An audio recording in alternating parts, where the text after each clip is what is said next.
This is the ultimate zero waste swap guide from beginner to advanced. But for the sake of brevity, this is my top 12 swaps in each category, beginner, intermediate, and advanced. I can make this a series, make a part 2. So let me know if you want to see that. Hello everyone, it's Emma and welcome back to my channel where we talk about all sorts of things zero waste, focusing on free, easy, and fun ways to live zero waste. This video was inspired by my zero waste New Year's resolutions video, which you can check out up here, where I mentioned that you should try one different zero waste swap per month. If you're looking for one different zero waste swap to try per month in 2024, whether you're a beginner, intermediate, or advanced zero waster, this is the video for you. Okay, first are the beginner zero waste swaps. I don't think we could have started this video any other way. That is with a reusable water bottle. This is a classic zero waste swap. I still have my very first reusable water bottle that I ever bought for myself while living zero waste, and I still use it to this day. If you get a really high quality one, mine wasn't even like super high quality, I got it on Amazon, you can really make them last for a long time. I think a lot of people also buy this before they even become like truly zero waste just because of how much money it can save. Well, I did get mine from Amazon. I don't recommend you do that. I recommend you get something higher quality like a Hydro Flask or a Clean Canteen. I will leave any brand recommendations from this video in the blog post that you can check out down below. Next is reusable grocery bags. A lot of grocery stores will now actually give you a discount if you bring your reusable bag, as well as they will charge a tax for plastic bags. The fewer plastic bags you use, the less money you're going to spend on buying these plastic bags. Anyway, I have a few recommendations depending on what you prefer, what your needs are. If you're looking for a really big option, like you do a lot of grocery shopping, I recommend Lotus trolley bag. They fit right into your cart. Everything can be organized. There's a freezer bag. You can just lift them out, put them right in your trunk. They're really easy to maneuver and they're really big. But maybe you're looking for a smaller option. I recommend Baggu bags. Made from recycled material, they pack down really small. I like that you can keep them in a fanny pack or a purse a lot easier than like the Lotus trolley bag. But also if you're looking for like a free or very low cost option, go to your thrift store. I see tote bags all the time at the thrift store.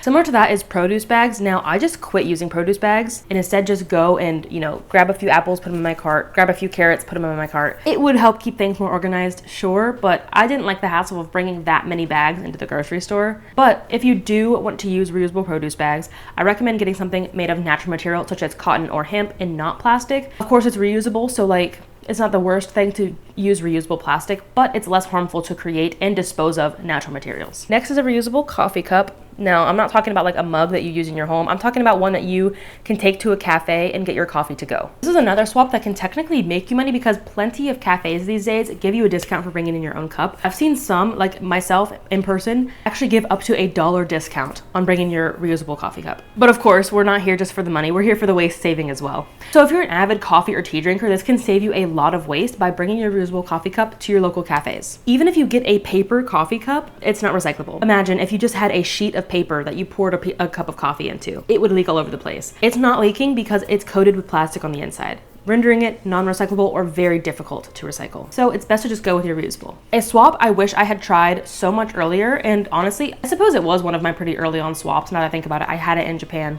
That's a silicone baking mat. This can save so much waste and honestly, like energy and time on your part as well. What this is literally just a silicone sheet that you lay on your baking mats if you're like making baked potatoes, cookies, oven roasted vegetables, meaning you don't have to buy as much oil to grease your trays. You don't have to buy as much parchment paper or tin foil to like line your trays. They're naturally non-stick, meaning also they're so much easier to clean than crusty metal baking sheets. Another kitchen swap that I absolutely love, now this one I really didn't get early on and I wish I did, is Misto. It's essentially, those little Pam spray oil things. It's one of those, but reusable. You fill it with your own oil at home, you pump it to add pressure, and then you spray it. I love how reusable this is, and as well as how much money it can save. And actually, Pam, those little spray bottles, because of their aerosol, they're not generally accepted for recycling because of the high risk of exploding. While we're in the kitchen, let's start actually using our reusable plates, bowls, cups, and utensils. Yes, I know we're all guilty of it. I know some people will say this is not very common, especially people who live outside the United States,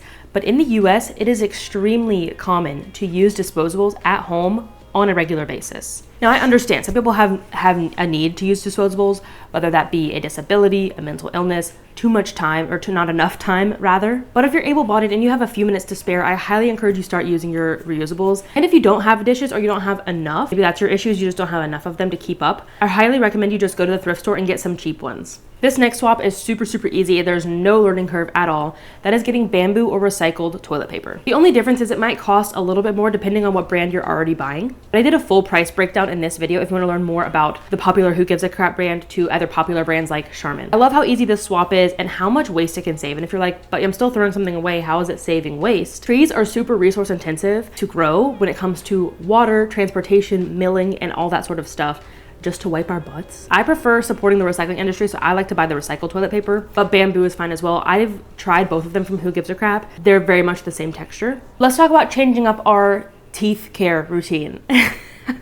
Our oral hygiene. As with a bamboo toothbrush, and we're gonna talk about several different toothpaste options. So traditional toothbrushes and toothpastes are not recyclable just because of the type of plastic that they are, the size that they are, as well as your traditional toothpaste tubes are a plastic metal combo, rendering them non-recyclable. Personally, I didn't find much of a learning curve with the bamboo toothbrushes. It did feel like a little bit weird at first, but I got used to it and now I even prefer it. So some actual pastes that I recommend if you want a plastic one, that is Tom's of Maine and Hello. They are both like good for the environment when it comes to ingredients as well as recyclability. Now, if you're like, why is plastic good for the environment? A fully plastic toothpaste tube is much better for the planet than a plastic metal toothpaste tube because one, it requires fewer resources as well as it's actually recyclable. But there are some toothpaste in aluminum as well from Hey Humans and David's Toothpaste. Now, toothpaste tabs. I have tried several brands and I cannot stand the texture. I have some texture sensitivities, so I just simply can't handle that as a person. I know so many people who love toothpaste tabs. I will leave some brands, some popular brands linked in the blog post, but again, they're not my personal recommendation, so take that as you will. Getting to the bathroom, the next is to change up your shampoo and conditioner routine. My recommendation for an actual like liquid shampoo and conditioner is from Plain Products. You can learn more about them in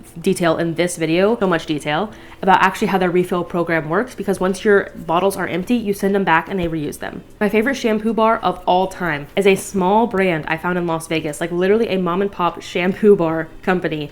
It's called the Coconut Crush. They smell so lovely. They suds up so well. My hair is like silky and smooth and shiny. Absolutely obsessed with it. And then if you want to try shampoo powder, I recommend Modern Kind. I've tried them and I thought the whole thing was very interesting. It's not my favorite zero waste shampoo option, but I still really like it. Next is deodorant. Your traditional deodorant packages are typically not recyclable. So here are a few options for you. I'm currently using Wild Deodorant Refills. It's a little cardboard piece that you add into their reusable deodorant case, essentially, and it twists and functions. It's the same shape as a traditional deodorant stick, which is really cool. I like the shape of it and the functionality.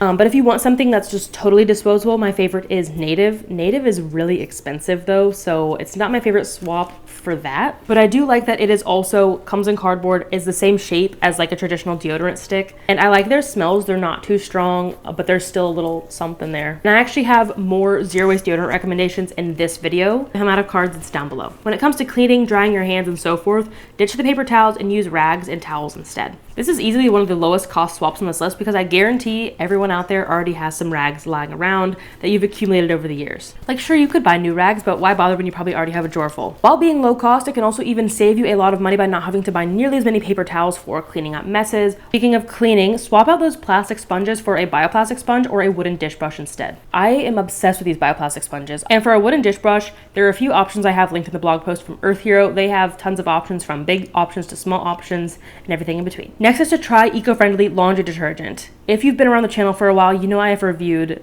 like 12 different laundry detergents, potentially a few more. And I'm working on a part 4. I'm reviewing 5 more this winter, which is wild. But there are so many different options out there, from liquid to powder to concentrated little tablets to concentrated sheets and everything in between, whatever you need for your needs. Kind of depends, like do you want it to be fully recyclable? Do you want it to be mess free? Do you care about PVA? If you want a laundry sheet, I recommend Kind Laundry. They were my favorite laundry sheet when I used them, but I no longer use laundry sheets. But I personally don't feel comfortable using laundry sheets because they contain PVA, which does not break down in our waterways unless there's specific microbes. And you can learn more about laundry sheets. I have 2 videos on it that will be linked down below. If you're looking for a liquid, my favorite is from Dirty Labs. They come in fully recyclable aluminum bottles. And then my favorite powder is from Meliora. It comes in fully recyclable or compostable packaging, and they also sell 5-gallon bucket bulk options, and they take their buckets back for reuse. Let's move on to the intermediate swaps and habits. First is reusable tissues. I know it might sound gross to some, but it really can save you a lot of waste and money. But honestly, I wish that I had tried this sooner. I liked them a lot more than I thought I would. When I first started using them, I just cut up an old t-shirt into squares, but if you're looking for a option that you can purchase, my recommended brand is Bodhi. I have used them for at least 2 years now, potentially more. I love them. They're so soft, they're durable, they've held up this entire time. Anyway, what I'm saying is don't knock until you try it. You might actually really like this swap. Next is to change up your zero waste period routine. There are so many reusable period products out there. I have tons of recommendations and also tons of reusable period product videos that I'll leave linked down below. Do I need to be saying this for every swap? Probably not. But once again, this will save you a lot of money and a lot of waste. According to the National Health Institute, an average person menstruates from 13 to 51 years of age every 28 days on average, with a 3 to 7 day average range, meaning over 10,000 menstrual products used in their lifetime. One person. So think of how much money you can save by switching to reusables, as well as the vast amount of waste that you can prevent. Here are my favorites. My favorite period underwear is from Modi Body and Period Co. My favorite menstrual disc and menstrual cup is from Salt Cup. Next is to learn a new way to cook with food waste. Preventing food waste is literally one of the best things that we can do as individuals for the planet. Things like composting and planning your trip to the grocery store to prevent food waste is really important, but also it's important to learn about how to cook with food waste once you get home in case there is some food waste created. Just a few examples are using brown bananas in banana bread and smoothies, using old bread as breadcrumbs and croutons, using broccoli stems and stir fries. Speaking of, start composting as an intermediate zero waster.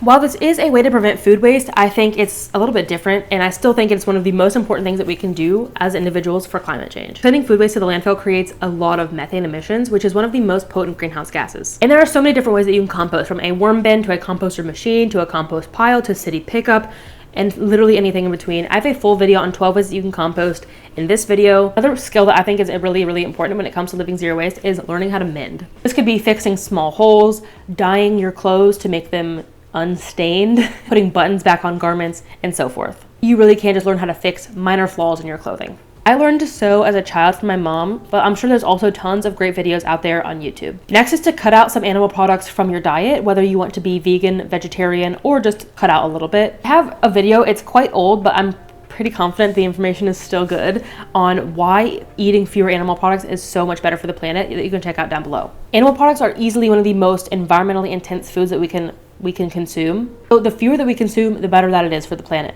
This could look like meatless Mondays, choosing one vegan meal per day. There are so many ways you can conserve water depending on what works for you, but it's as simple as shutting off the water while you brush your teeth, shutting off the water while you suds up your hands, shortening your shower, not boiling as much water for your tea or your coffee. And saving water is important no matter where you live, if you live in a drought-stricken area or a rainforest. And this habit change can again not only save our precious resource water, but it can also save you money. Another habit change, of course, is to conserve energy. Once again, I feel like I should have $1 for every time I say this. It can save energy, it can save fuel being burned, and it can save you money. And again, this can be something as simple as shutting off the lights when you leave a room, like I'm using right now is just windows as natural lighting, unplugging devices that are not in use, and so forth. I will leave some videos with more tips on water conservation and energy conservation down below. Next is to learn how to avoid impulse purchases. Very important about living zero waste that I don't think a lot of people talk about enough is to avoid impulse purchases. If you buy things that you truly don't need, want, or will use, they will go to waste. Sure, you might donate them, but thrift stores aren't perfect. I actually did a deep dive into thrift stores and kind of how they're not as perfect as they seem, that you can check out down below. My favorite way to avoid impulse purchases is when I'm going to the store or I see something online and I think about, oh, I really want that, it's cute, or whatever, I will write it down. And if I think about it over and over again and I come back to what I wrote down, that means I actually want it and I'll probably actually use it. But if I never think about it again, I probably don't actually want it. I'll give you an example, a real life example. I really like Maddie Stitches, like national parks, outdoorsy clothing. And I almost bought a Washington shirt and I was like, listen, I didn't think about it until today. I probably won't think about it tomorrow. I'm gonna wait and see if I actually want it. And lo and behold, I didn't think about it until right now. Other things that you can ask yourself is, do I actually want this, or is it just on sale? How will I use this? Where will I store it? And how will I dispose of it at the end of its life? Something really important that I think every single person in the zero waste world needs to understand is greenwashing. What is it? How do you spot it? And how do you avoid it? If you don't know what greenwashing is, in short, greenwashing companies are essentially trying to present themselves as more sustainable and more eco than they actually are, just to make a sale. Yeah, it's a little sneaky, a little malicious. I have 2 videos now on what greenwashing is, how to spot it, and some examples that I've seen in the wild. Those videos will be linked down below, as well as I have a free guide on how to spot greenwashing that you can download to your phone. That will also be linked down below. Another habit change this year is to shop secondhand. You probably can't buy literally every single thing secondhand, but the next time you need a new kitchen gadget, the next time you need a new piece of furniture, try checking secondhand first. But even if you just buy a few things used this year instead of all of those things brand new, that's still reducing waste. You can learn more about the importance of thrifting in this video. The next one is to change up your coffee or tea routine while you're at home, and honestly, I think beginners can do this as well. Traditionally, coffee and tea is not like that wasteful at home because you don't have all like the plastic cups and everything, but it's definitely not perfect traditionally. From things like tea bags that are plastic, K-cups that are plastic, coffee filters that sometimes contain plastic. Instead, you can use a reusable K-cup, a reusable coffee filter. Seek out coffee filters that are purely made out of paper. You can use loose leaf tea and a reusable tea infuser. And just like the beginner swap, if you go out and about, you go to a cafe, bring your reusable coffee cup with you. Moving on to the advanced swaps and habits. First up, of course, is a bidet. I really wish this was an intermediate and beginner friendly swap, and it is. Like, if you're a beginner, don't be afraid of the bidet, just try it. But that's why I put it in this category, because a lot of Americans are like literally scared of bidet. But I kid you not, I ask every single person in my family who's tried one. They literally say it's life-changing. Now, they're not perfect for waste elimination since you still have to dry off. Stay tuned for the next swap. But it can reduce a lot of toilet paper usage, as well as it's just more hygienic. Anyway, any amount of toilet paper that we can reduce is really great because traditionally toilet paper is made from trees, which are very resource intensive to create. But maybe you're really feeling advanced. Try reusable toilet paper. I know this is not a swap for everyone, which is why it's in the advanced category, as well as, but this is specifically if you use a bidet. I'm not sure I would recommend using it if you didn't have a bidet, but if you have a bidet, you're just drying off. You don't really need a disposable option just to dry off. If you're feeling really ambitious and you're a landowner, I highly recommend you try starting a garden this year. It doesn't have to be big and bold. It could just be a couple tomato plants, a couple pepper plants, whatever you feel like growing, just a couple of them. But this can reduce the amount of stuff that's grown in far off places that has to be transported to you, the amount of fertilizers and pesticides that can be used. Plus, it's generally tastier. So something else that you can do if you're a landowner is to get a rain barrel. And if you're like, wait, isn't catching rainwater illegal? No, it is not illegal in any of the 50 states. There are restrictions in some of the 50 states. For example, when we lived in Las Vegas, if we had a rain barrel, we would have to report to the government what we caught. Most areas, it's perfectly legal and you don't even have to report what you catch. This is a great way to reduce the amount of tap water that you use in your garden, watering your plants, and so forth. Next is to give up your car. For example, one way that Dan and I have reduced our reliance on cars in 2023 was we went from a 2-car household to a 1-car household. But this literally could look like you selling your car and just giving up your car completely. Maybe you walk, maybe you'll bike, maybe you'll catch public transportation, maybe you'll carpool with coworkers. But even if you consider yourself an advanced environmentalist and you don't think you can give up your car, me in Las Vegas, it would have been extremely difficult for me to give up my car in Las Vegas.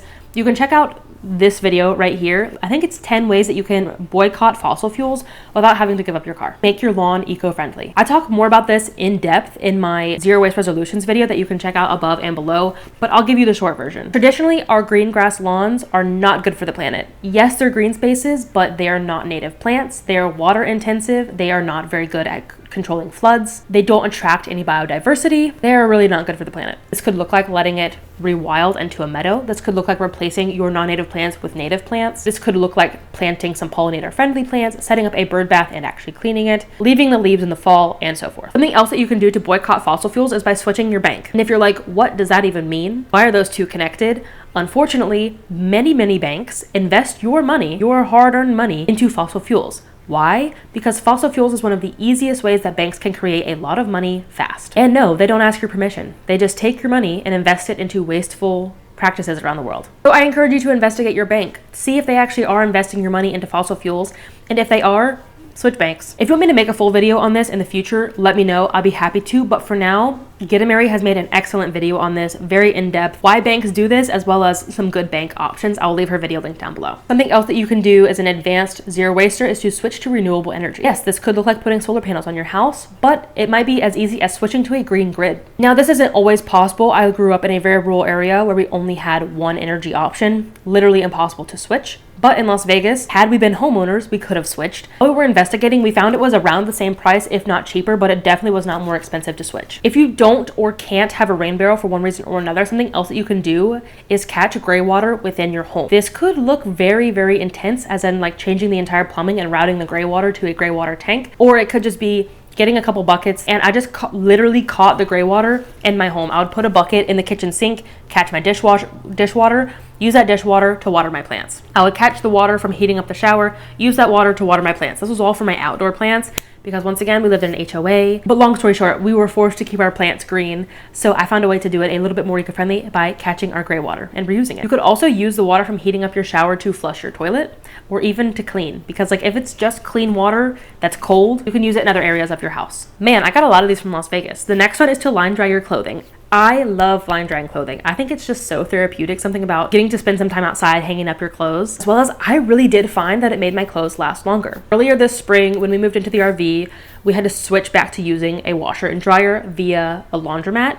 And at laundromats, you typically can't control the temperature that they're using for washing and drying. And my clothes this summer were fading so fast from drying on high heat. This could look like what we did in Las Vegas by like literally constructing a full clothesline out of wood and string.